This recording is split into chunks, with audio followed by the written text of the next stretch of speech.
Greetings, market rebels. Welcome to this week's sector situation. Is Sunday, November 19th, 2023. It is a little bit in front of noon here on the East Coast. I'm Wayne, and let's get started, folks. I have got to get on the road to pick up my daughter from school in Charleston, and I'm running behind. So I apologize in advance, but I've got to try to make this thing cook pretty quickly. Disclaimer and our trusty intellectual property rights notice. And then I'm going to flash just for those that need a reminder or those that just like to have an idea of what to refer to. This is the stream that I discussed from this week's macro measure.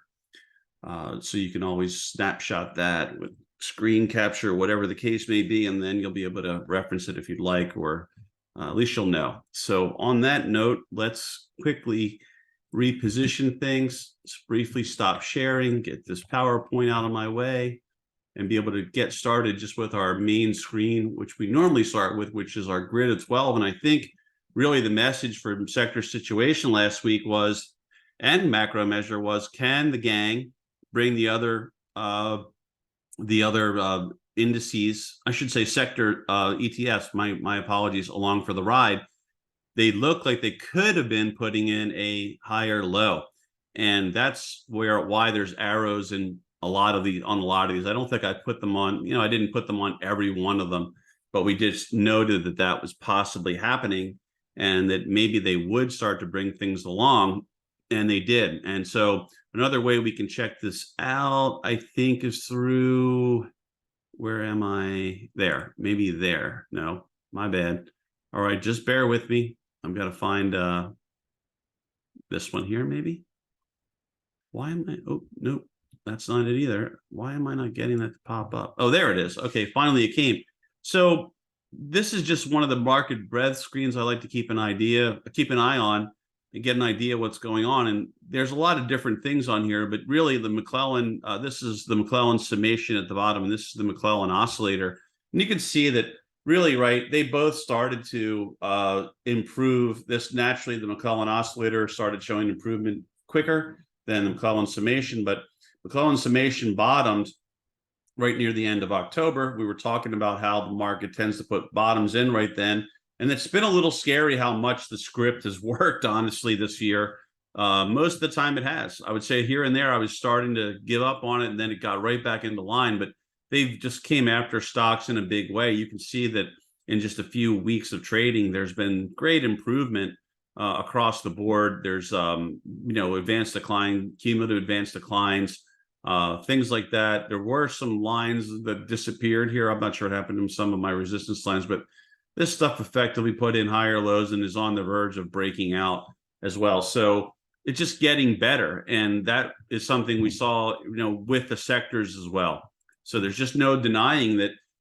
I think the nature of what happened here is maybe questionable, right? Like, this is extreme, the way this happened, the relentless bids, but I think that was really more, it was predisposed in some ways for this to start. The timing of it's perfect. And I think a lot of people were just the internal plumbing side of it. A lot of people were just very, maybe poorly positioned is the best way to put it. So that all set up, and they did what the gang does, right? They jammed things, but we were wondering, could they then really bring things along even further? And they did, right? If you look at this, real estate and finance, suddenly, these are world beaters. The leadership areas, XLK, XLC, they remain buoyed, right? I think there's little nascent signs that XLE has something good happening. There was a little UOA in there, sort of, more of on bullish lean, and you did kind of get to the bottom of the channel in there. So this is its chance, I think, coming up now. We'll see what it can do. Price, you would think, right? I think it's been very counterintuitive. We've said it ourselves in several webinars that, again, if you don't follow that market closely, you don't know all the particulars. But what we have said is that, if you think about what's happening in the world, it seems really curious that oil has gotten smoked the way that it has, but it has. So discretionary, right? Kind of like risk on, right? They're buying discretionary names again. At least they did. XLP was even bought. That backed off. a lot of things right after the Tuesday jump sort of hesitated. So for the rest of the week, this isn't really an ideal way to, I think, move stock prices higher. But as I've said many times, the bulls are not really the most, let's say, elegant maneuverers. They do things their way and it works, but it's maybe not very elegant in the way that it all hits the tape. So you could see lines we've had in here in XLI, for example, right? They're above resistance lines. Now, can they hold? That's the big question. I think, right, and I've said this in macro measure, I think barring a real news shift, right? I mean, almost like a 180, something really negative, or something that causes yields to suddenly start to reverse higher significantly, I don't see what would derail this, because this fits the gang like a glove. They're moving all their stuff up into year end for them to look like, tremendous asset managers, and position themselves for what's the second best year historically in the presidential election cycle, which is the election year, that usually gets off to a decent start, from what I've been able to see. That this all fits them perfectly. So I think they would only reluctantly want to, right, undermine things at this point. They're only about 5+ weeks away from the finish line. So in terms of how this whole year's performance gets marked out. So I definitely think you're overbought in a lot of these things in the short term, but with the NVIDIA earnings, that could be something that really puts an exclamation point on the rally, or it could be used, right, if NVIDIA somehow shocks the market and there's a really negative reaction, that could be something that pulls the market down. It would be a great excuse, right, to start selling stocks. Well, this real leader is not saying good things, but what my experience has been in all the years I've done this is that if the market's in a bullish mode, almost everything, if it can be construed and treated as bullish, they'll do it, they'll handle it that way. So I think it would really take a complete misstep for NVIDIA as such an over-owned, kind of like owned by everybody. Everyone loves it. It's a crowded trade in some ways, but I still think it would take a misstep of magnitude for them to really start shelling this stock, because of the bullish mode they're in, where they are on the calendar, how close we are, the whole works, the December normal rally routine. Because that does have because it is a leader, the space it occupies, one of the Mag 7, that would be something that would maybe send some shockwaves and cause some profit taking on the rally that we've seen. Maybe just some people cashing out prudently, saying, well, I almost cashed out, near the top of in whatever. For now, maybe I'll get back in the new year. I don't know, but just kind of putting that out there. But going back to the sectors, right, I try to highlight something of interest, and everything's very similar, even though every one of them is slightly different. The leaders remain the leaders. Little possible nice little signs, very nascent in XLE, but right, that can be a good trader. And at this point, that is a laggard, right? That is really lagging behind the market. So that's, to keep that in mind. There's a lot of people maybe want to see that get up because they're holding long side stuff in there. And as far as the rest of it goes, right, the big name we should look at really would be SMH. We always look at this anyway, but this is really critical. And, in the modern economy, it's really critical in the stock market. And you could see that if I give us like a 5-year weekly, you can see there's sort of that cup and handle we're talking about in there, just like we've gotten the Qs and the SPYs. And so it's on its way to breaking out, right? It made a new all-time high, and that's before NVIDIA. So I do think NVIDIA is the kind of thing, if they do have a big reaction, they're ballparking with the at-the-money straddle about nearly a $40 reaction, which of course is just a guideline, right? It can be less, it can be more.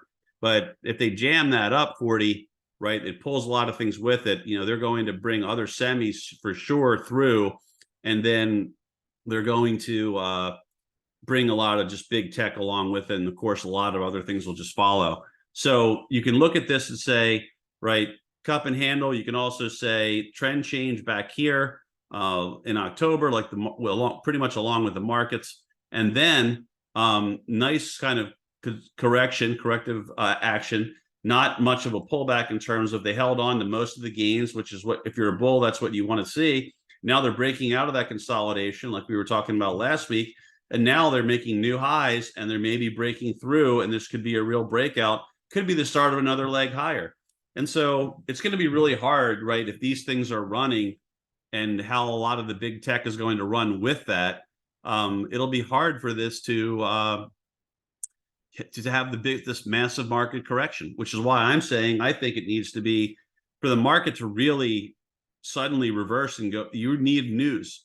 I think you need news. I think they're set up right now, technically, to keep going. The only negative things they've got, if we take news off the board and we assume sort of like yield neutrality, the only thing that's really bad is that they're a little bit short-term overbought. But if you look at this big picture, they've managed to very quickly, right, turn what could have been something that was very problematic that could have broken things down. This whole pattern would have been lost. They were able to reverse that strongly, and they've got participation of sectors now. They've got participation. Market breadth is getting better, and you're not near like extreme greed or anything like that as of right now. So they may have drawn a little bit of performance forward, right, in terms of what they've done in November. So maybe December isn't this tremendous finish to the year. Maybe it's more of November and December change places where November is very strong and December holds the gains and tacks on maybe a little bit more at the very tail end. That could happen. But most of the time, right, it's stabilization in November, and then December does the really good bullish work for the gang. So you're also, right, closing in on all-time highs in SPY, right? You are only really a couple of good weeks away from being at all-time highs despite everything. And so as someone who's really more of an economic bear, right, this leaves me scratching my head in some ways. But at the same time, I would not, again, just like I said a few weeks ago, I wouldn't fight against what these guys are doing, even if it doesn't fit with your economic outlook, because this is what they feast on, right? It doesn't, in a lot of people's minds, this doesn't make any sense. They still see more economic fallout occurring. I do. But again, I would not trade it that way. And I would personally wouldn't invest it that way either, right? Because I wouldn't want to be position big to the downside if they're doing this possible breakout.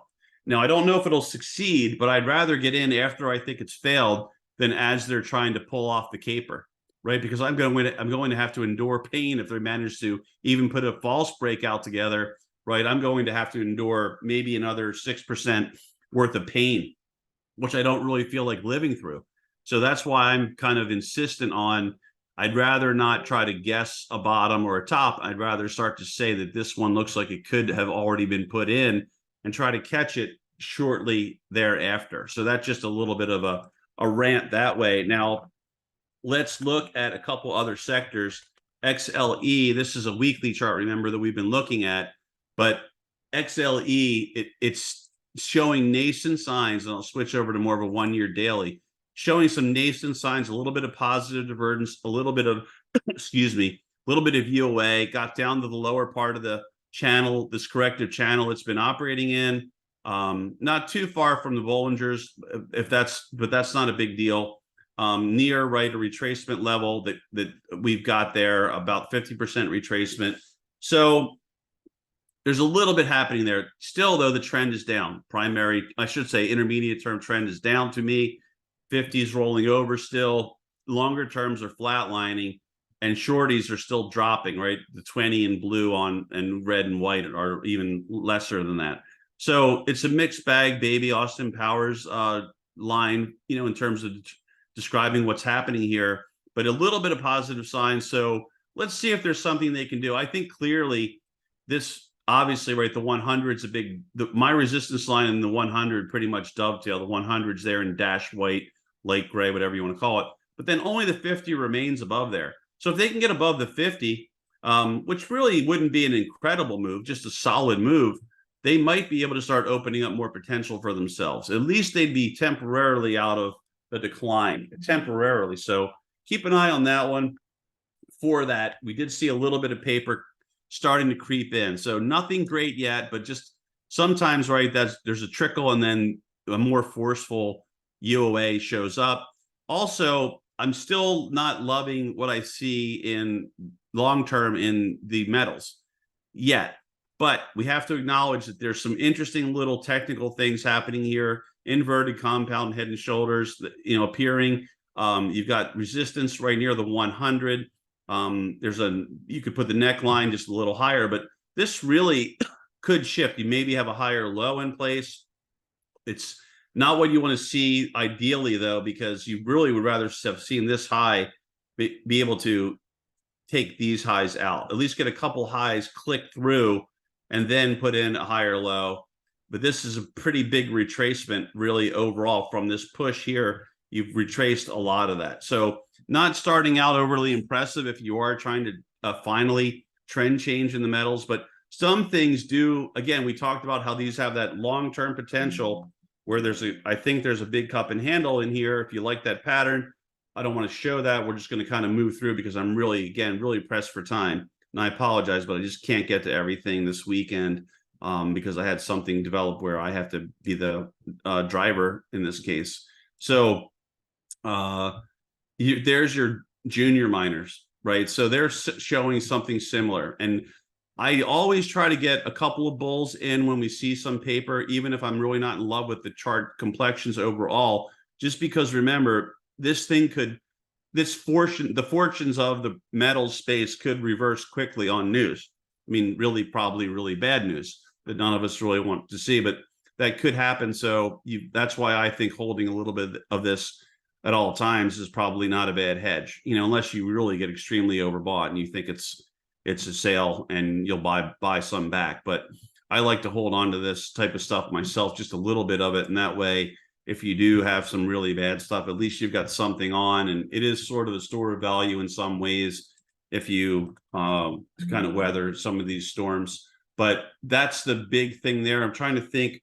I'll take a look at the oil, take a look at housing, but I didn't really see anything, great in the oil future, kind of a lot like, but maybe even worse than XLE. Let's take a look at housing. XLRE did bounce back this week. So XHB did as well. To me, this is really out of step with reality again. But again, I wouldn't trade it that way. I try to say we should never trade it that way. I think that's what the charts are for, is right, your timing and your directional lean, even in sectors that you think are full of shenanigans.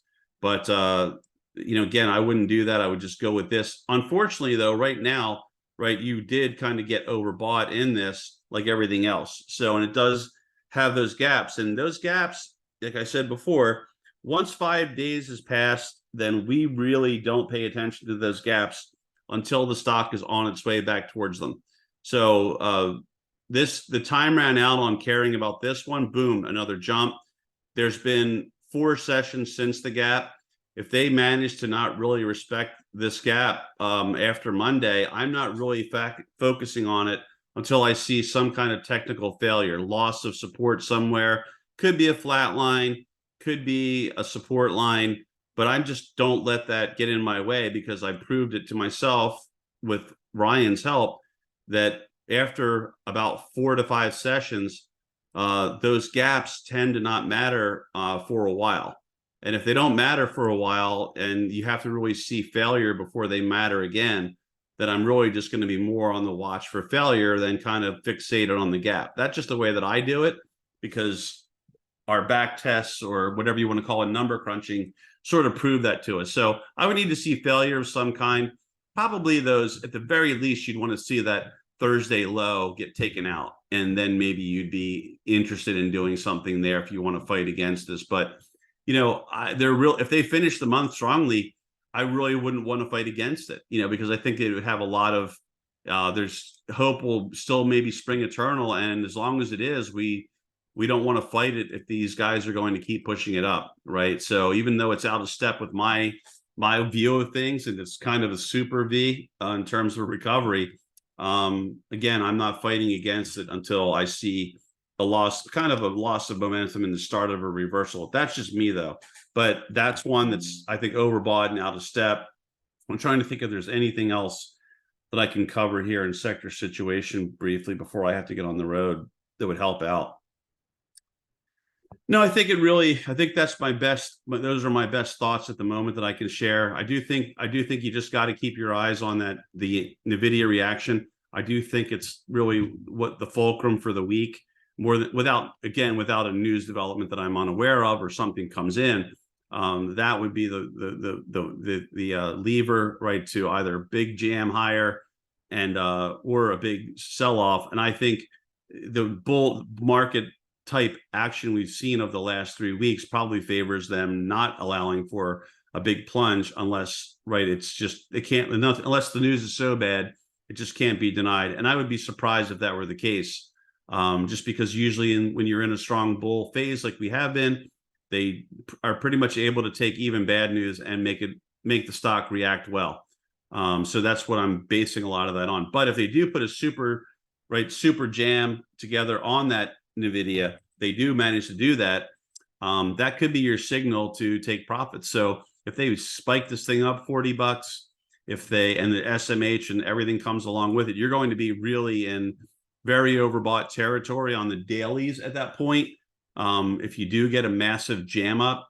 And so again, I'm not saying fight it. I'm saying if you've been riding longs and you're still riding longs, I think I would definitely capture that profit first and foremost. And then if I did stay in the game, because somehow I thought these stocks were going to be able to ignore 85, 90 RSIs on the hourly that it could produce, I would be overrolling. I probably wouldn't even be in it, frankly, because I think, the week's going to, after this is over, again, absent news, I think the week turns into pretty much a dud Wednesday afternoon, and most pre-Thanksgiving sessions turn into duds.